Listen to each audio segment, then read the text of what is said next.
এই রাজনীতি দিয়ে কি হবে?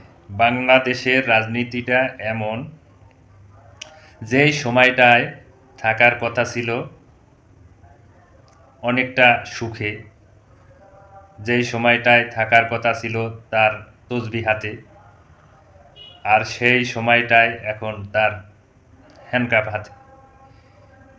এই রাজনীতি দিয়ে কি হবে? বাংলাদেশের মানুষ এই রাজনীতি আর কতকাল দেখবে? আসলে যারা ক্ষমতায় থাকে, যখনই ক্ষমতায় থাকে, তারা কি একটু মনে করে না যে আমাদের ক্ষমতা যে কোনো সময় চলে যেতে পারে?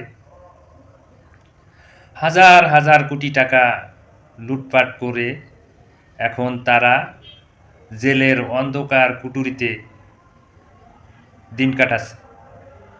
হাতে হ্যান্ডকাপ, ঠিকমতো হাঁটতে পারছে না।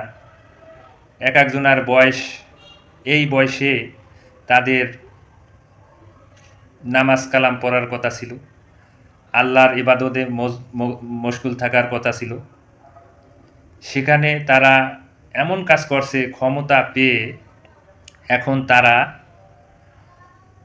দিনের পর দিন আদালতে হাজির দিতে হয়, রাতে ঠিকমতো ঘুম হয় না, অন্ধকার জেলখানায়, বাহিরে বের হলে হাতে হ্যান্ডকাপ লাগানো থাকে। আসলে আমরা কি এই রাজনীতি চাই?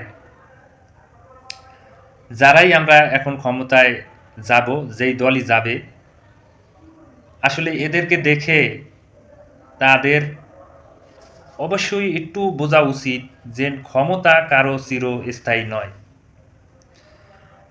ক্ষমতার লোভে পড়ে নিজের আত্মসম্মান, নিজের মান ইজ্জত সব কিছু ধুলায় মিশিয়ে দিয়ে এখন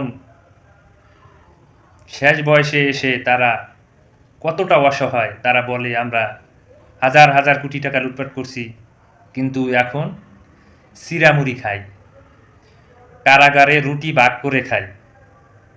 এটা কি তাদের খাওয়ার কথা ছিল? তারা কি এই রাজনীতি করে গেছে? আসলে এটা তাদের অপকর্মের ফল।